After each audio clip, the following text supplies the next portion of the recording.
Je suis fille d'une personne déportée. Je suis la fille de Michel Acriche. Donc ma mère a été déportée, ainsi que les deux sœurs de mon père, qui sont Perla et Zelda. Vous aviez quel âge quand c'est arrivé? Eh bien moi j'avais 10 ans. Vous aviez 10 ans, Je suis née en 34. Une toute petite fille en fait. Eh bien ma sœur encore plus petite, puisqu'elle avait 2 ans et demi. Donc ma mère, elle a été déportée parce qu'elle allait chercher du lait pour ma sœur à une heure qui ne correspondait pas aux heures d'ouverture de magasin pour les Juifs.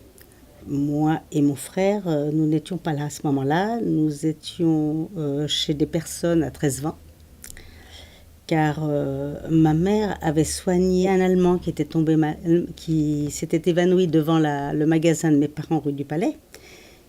Et ma mère s'était précipitée pour le soigner. Il y a donc je pense que c'est un commandant allemand qui est venu ensuite la remercier.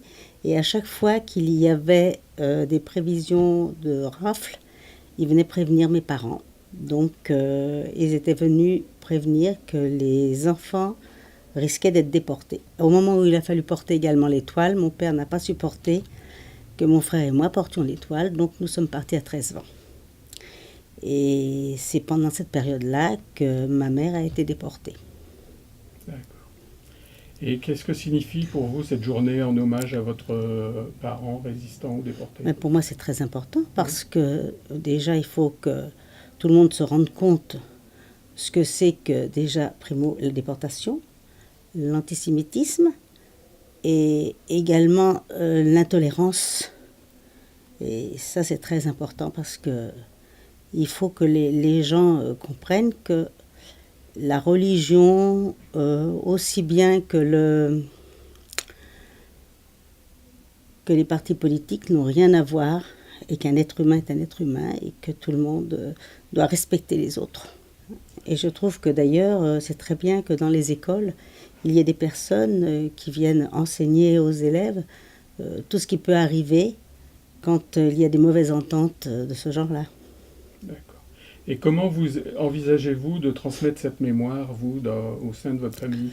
Eh bien déjà, en expliquant aux enfants, aux petits-enfants, tout ce qui est arrivé et que ça ne se reproduise pas.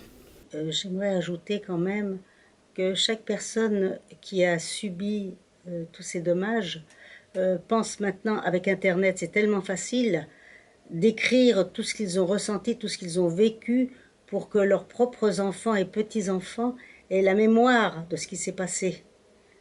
Même s'il y a des choses personnelles qu'on ne veut pas divulguer à l'extérieur, mais au moins pour ces enfants et petits-enfants, qu'ils sachent ce qu'a vécu la personne et ce que tous ces événements ont apporté. Parce que déjà mes enfants ont été énormément marqués par ma souffrance.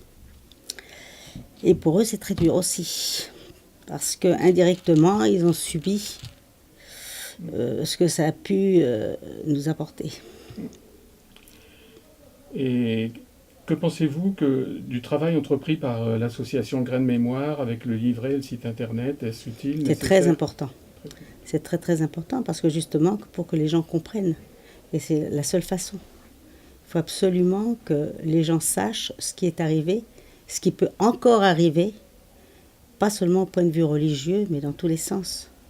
Et ça, non, surtout pas.